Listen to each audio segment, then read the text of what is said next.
Hello, I'm the Pirate Novelist, your captain through the rough seas of media, and it's time for a request.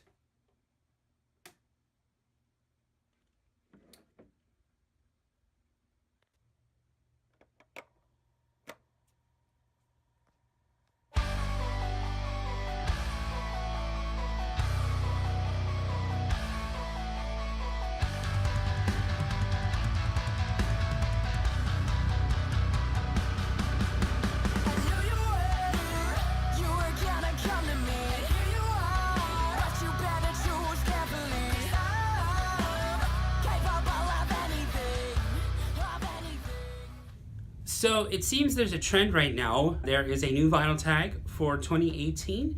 And since Andy requested us, Andy over at Andy's Valentine requested us to do the 2018 vinyl tag, I thought I'd do my take on it. Who my tag would be anybody who actually is watching now. So if you post a video up, let me know in the comments below and I will definitely go take a look. So the vinyl tag is comprised of 20 questions and I have written them down here on my handy dandy notebook along with just some notes to go along with it. So if you see me referencing this, do not mind.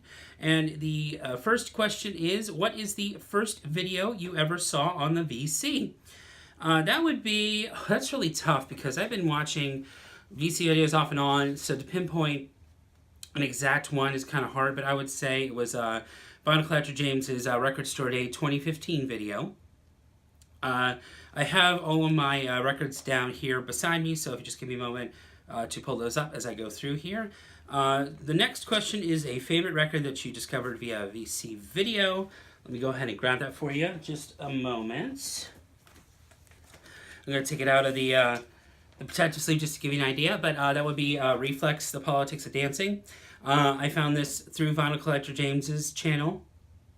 He had a series going. I'm not sure if he's still posting it. If he hasn't, I really think you should, James, if you're watching. But he highlighted the song Hurts, which is on the A side on his channel, and absolutely fell in love with it. And I found it at my favorite record store, and just been in love ever since. So yeah, Reflex, The Politics of Dancing. Okay, let's see, what is the next question? So the next question is, what are your other hobbies? Well, I like to partake in photography. I play my guitar, some video games, and creative writing. If you notice that my name is Pirate Novelist, I do a little bit of creative writing here and there. So nothing really I've published just yet, but yeah, creative writing. The next question is, why did you start to collect? This is a do-fold answer. I think I've talked about this before, but mainly it's because of family inheritance. We've always had records here, whether it be no matter where we lived, we always had records in my family, and I was always the one to upkeep them and asked to listen to them. So it's really been a little bit of that, but what really got me seriously collecting is Jenna from the band Tonight Alive, which I'm going to be mentioning in a video here soon. We were talking on Twitter shortly after, I think, 2011 or 2012. It's been really hard to tell what year that was. But one of those years I talked to her, we talked back and forth about collecting records, and I've been wanting to add a few more to my collection. I knew there were more out there, and I just wanted to see what was out there. And she had suggested Led Zeppelin 4. And that just so happens to be the first record that I've added to my collection. I'm sorry if I'm rehashing the story and you haven't heard it before, but yeah, it's mainly the family inheritance and one of my favorite singers suggesting an album, and I've been in love with collecting ever since. The next question is, let me see. Do you play an instrument or are you in a band? Yes, I do play guitar. I'm working on music right now. I'm not sure if it's going to be under a band name or solo work name, but that's pretty much it. I just play guitar, and I also sing as well. The next question, we are now on question 6. Have you ever worked in a record store? No. Question 7, what is a favorite album from the year you were born? That is very easy, And this is not the pressing from the year I was born. This is a MoFi pressing, but not MoFi. This is music on vinyl pressing, and that is Temple of the Dog. This record actually came out the day after I was born. Classic album. I've talked about this one to death, and this was also a prize album for one of the few contests that I've entered, and one of my earliest videos on this channel was entering that contest and actually getting to win this. So, yeah, Temple of the Dog. The next question is, we are on question 8. What classic record have you never heard? That's a toughie. I've heard a lot, but I would say if I have to pick one that I haven't listened fully all the way through, that is Pink Floyd's The Wall. The next question, number 9, show a guilty pleasure record. Now, I love all of my records very easily, but there's one artist that, for whatever reason, I have gotten a lot of flack for listening to over the years, and when I first heard this question, I thought, well, I don't really have a guilty pleasure record. But then more and more as I thought through, it was this particular album, really this particular artist, and it is Taylor Swift, Speak Now. This is my favorite album of hers, and this is one of those albums that I say is a perfect album. Gun to my head, if I had to just think of like maybe 5 off the top of my head of perfect albums, this would be it. So my answer is Speak Now, Taylor Swift. Okay, let's move on here. Gonna move this over here. Let's see, question 10. What is the strangest record you own? I've talked about this one before, but that is House of Hayduk, City of Quartz. The reason being is there are literally just 4 songs, and it's up, down, left, and right. This was a 2012 Record Store Day release, but it's really like a jam session. Sonically, it's very interesting. No words are sung, but it's just, I want to call it random. And that's what I love about it. But it includes, I think I've talked about this before, so I'll be very brief. Billy Gold of Faith No More, Charles Hayward of This Heat, Mars Heidelberg of Lucerfolk. If I'm butchering these names, I apologize. Dean Harley of David Lynch, B.J. Miller of Health, Peter of Sods, Timba Harris, Stratosphere, and Anders Trent Muller. And it did come with a download card. It was 500 copies. I got 451. But this I would say is the most interesting one, or the strangest one that I have to know. And that's saying a lot, because thinking about strange, I thought, should I go for a shaped one or should I go for one that sounded the most interesting? And this would be the strangest sounding out of all my records. Okay, let's go ahead and move on. Number 11 is show a picture disc. So I actually have quite a few picture discs in my collection, and I wanted to pick one that I have not shown before. And that was interesting because I've talked about a lot of my collection here on my channel. But this particular one I have not. This was a Record Store Day release. This is the single version of Echo Smith's Cool Kids. This is the radio version. And on the back, if I can get this to show correctly, this is the RAC mix. Not much more to say here, but sometimes when I'm listening to picture discs, you know, they say that the quality is not that good on picture discs. I would agree for the most part, but this is one of the picture discs that I say is one of the best sounding. And yes, I am doing the trick where you actually put a sleeve around it, just to keep it safe. I definitely have a shaped record for one that I had picked up as a prize, and it was shaped in a football, and it's just gotten damaged from over the years of not being in an actual sleeve.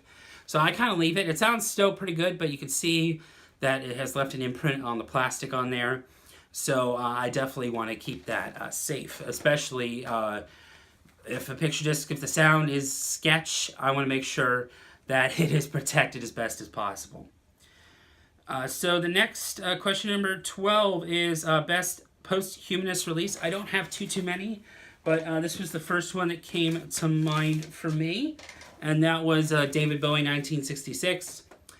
This was a compilation of the 1966 singles for Record Store Day. Yeah, I think when I was thinking through this, I thought, well, do I pick something that came out, or is it new material, compilation? And then my gut said it was this one. So, David Bowie, 1966 is my answer for that one. Moving right along, let's see. Number 13, what artist do you impulsively buy? I'm going to name 3 because I impulsively buy for a lot. Paramore, Pearl Jam, and Tonight Alive. One more would also be 21 Pilots, but I do not have the Suicide Squad soundtrack just yet, but I have pretty much everything that they've released up to this point, minus getting every single variant. So I'm trying to keep as best as possible. I thought that would be one artist to kind of keep up with. Best blind buy is number 14. I would definitely say this one right here. I've talked about it to death, and I will still talk about it to this day, and that is Breathless 3 Times and Waving. This is a dream rock band. Absolutely dig this. If I'm just in a meh mood, I will definitely put this on, and it definitely helps me out. You can understand the lyrics to a degree, but it's more of just in the background, just to kind of get you in a really kind of dreamy, mellowish mood. I definitely highly recommend this, but this is my choice for best blind buy. The next question, number 15, is the name a blind spot artist. Now, I was thinking along the lines of what Andy had said on his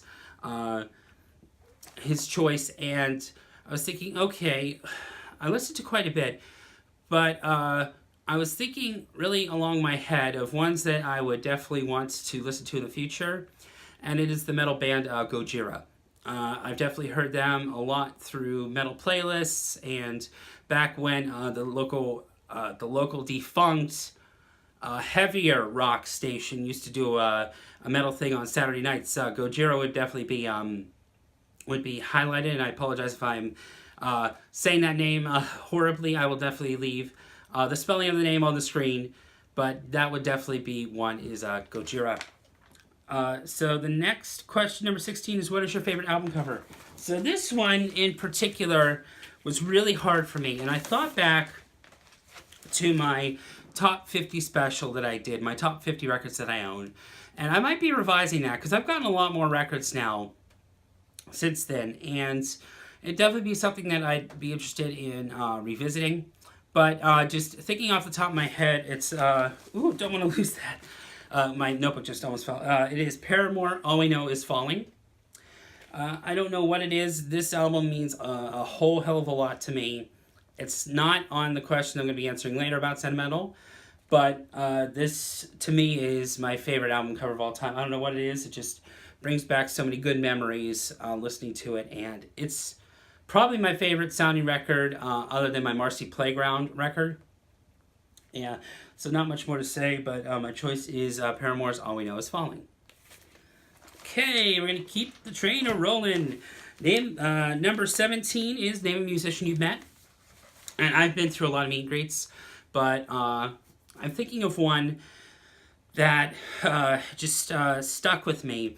And that was when I got to see Pop Evil play the Lunatic Luau here in Virginia Beach their very first time. And Nick Fueling, one of the guitarists for the band, who is one of my favorite guitarists, was hanging out on the side. I got to talk to him for about 5-10 minutes, and that has stuck with me. So my answer is going to be Nick Fueling for this one. Number 18 is show a record with sentimental value. And I am going to show Tonight Alive's Limitless. Now, this particular record, I call it my problem child record, but I have listened to this digitally non-stop.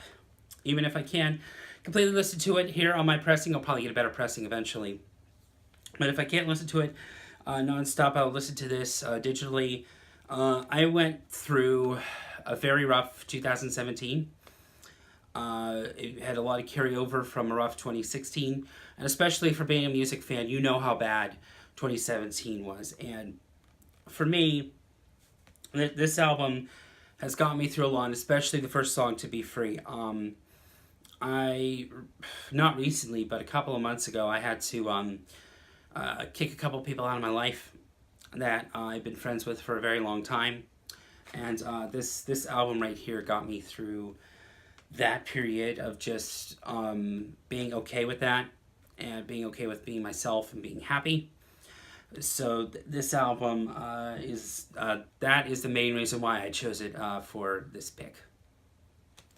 Okay, let's see. Number 19